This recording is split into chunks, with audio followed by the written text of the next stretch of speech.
Bonjour et bienvenue sur Ready Set Drum. Aujourd'hui, on va s'assurer que vous êtes bien installé derrière votre batterie.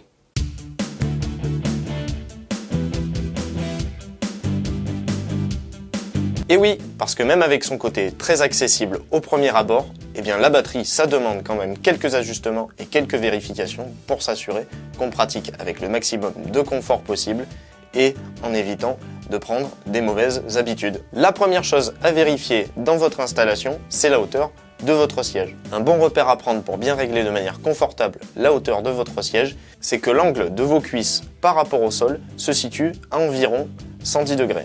Alors évidemment, c'est un point de départ, ce n'est pas forcément une indication qui conviendra à tout le monde. Néanmoins, par expérience, je vous recommande de ne pas descendre plus bas que les 90 degrés, c'est-à-dire les cuisses parallèles au sol. Sinon, vous allez avoir plus de mal à utiliser correctement vos jambes. Car tout le poids va se retrouver, plutôt, vous allez vous en apercevoir, sur l'arrière de vos cuisses. Essayez donc, dans la mesure du possible, de vous régler au-dessus de la parallèle. Si votre siège se règle avec des crans et ne vous permet donc pas un réglage très fin, eh bien essayez au moins que vos cuisses soient à 90 degrés par rapport au sol. Là, ce sera une position assez neutre et qui assure une bonne répartition de l'effort et du poids. Attention, là, pas de raccourci, réglez absolument la hauteur de votre siège avant de régler quoi que ce soit sur votre batterie. Si déjà, juste avec les pieds posés au sol, vous ne vous sentez pas à l'aise sur votre siège, c'est peut-être qu'il y a un souci au niveau de la hauteur ou peut-être au niveau de l'assise et de la qualité de votre siège. Ensuite, vous allez pouvoir régler la position des pédales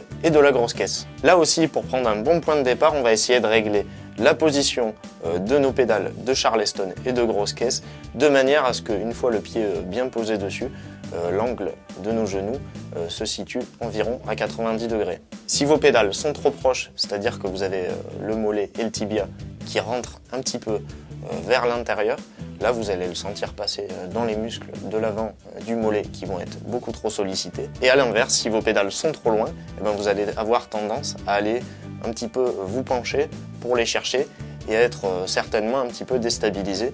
Donc ça, c'est pas top non plus au niveau de la posture et du confort de jeu. Pour bien régler ensuite l'écartement de vos pédales, le mieux c'est d'abord de positionner la grosse caisse, puis ensuite vous incorporez votre caisse claire au milieu, même si le réglage n'est pas encore définitif, c'est juste histoire d'avoir le diamètre et l'espace que ça va prendre entre les deux genoux, et puis vous ajustez votre Charleston sur le côté. Le réglage de vos pédales doit vous permettre de garder toujours les pieds dans l'axe du genou. Il ne faut pas que vous vous tordiez les pieds par rapport au genou, parce que là vous allez perdre en force, en dextérité, en souplesse, et pourquoi pas risquer aussi de vous blesser à force. Naturellement, l'angle de vos jambes par rapport à votre buste formera un léger V. Si vous avez une double pédale de grosse caisse, là évidemment il va vous falloir éloigner un petit peu plus que nécessaire votre Charleston pour que votre deuxième pédale puisse passer à côté de votre caisse claire et de votre pédale de Charleston. Si vous avez des petits ajustements à faire, et bien là évidemment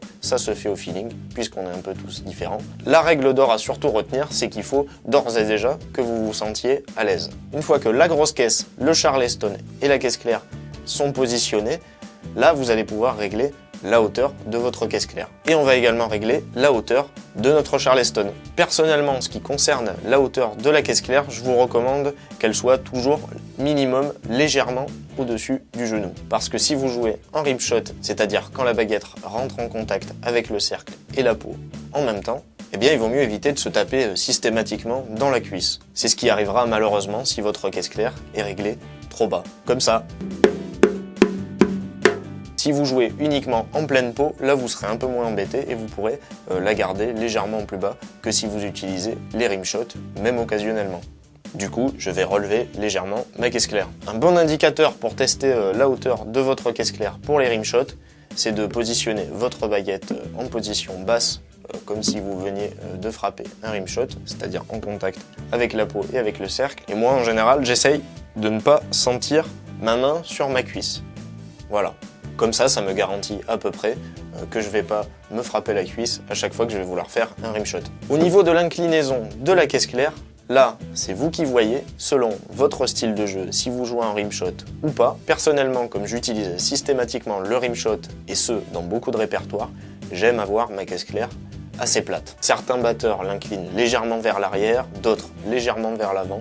Ça, c'est vous qui voyez. Je vous recommande quand même de ne pas trop incliner votre caisse claire vers vous, car sinon vous allez user un petit peu plus vite votre pot de caisse claire, et puis l'ampleur du son que vous allez pouvoir sortir de votre caisse claire sera aussi légèrement diminuée. Si votre caisse claire est positionnée assez plate, comme c'est mon cas, vous allez le voir, là j'ai une assez bonne amplitude de frappe, et puis lorsque ma baguette, et l'olive surtout, va atterrir sur la peau, ça va atterrir à plat.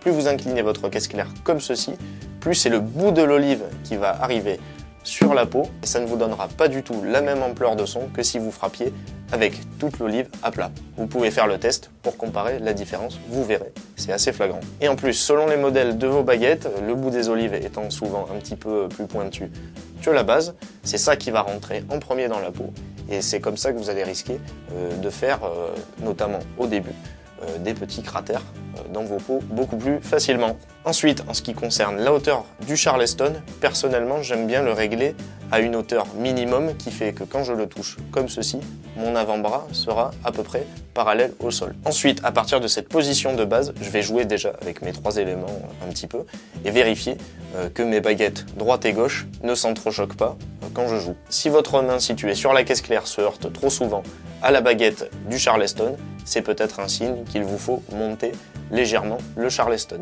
Ensuite, selon le répertoire que vous jouez et la force de frappe que vous allez employer, ça va nécessiter parfois de le monter encore un petit peu, parce que plus vous allez faire évidemment de grands gestes, plus il y a de chances pour que vos mains se touchent, et on veut quand même essayer d'éviter ça un maximum sans que votre charlet non plus ne soit trop, genre ici. Là vous allez être embêté, ça va vous demander un effort supplémentaire complètement inutile pour l'atteindre. Ensuite, on va pouvoir régler nos tomes. Au niveau du tome basse, la seule précaution à respecter à mon sens, c'est que vous puissiez le jouer confortablement sans pivoter comme ceci avec votre buste de manière exagérée. On va donc en général le laisser assez rapproché du cerclage de votre grosse caisse. Une astuce que j'utilise ensuite pour pouvoir bien régler l'éloignement maximum de mes 2 tomes, c'est que je puisse toucher le centre des tomes à la main sans avoir le bras tendu au maximum.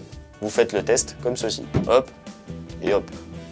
Là, en l'occurrence, vous l'avez peut-être remarqué, mon bras sur le tome aigu est tendu au maximum et ça m'oblige à avoir l'omoplate légèrement avancée et une légère tendance aussi à me pencher en avant. Je le sens assez facilement. Quand c'est comme ça, rapprochez votre tome.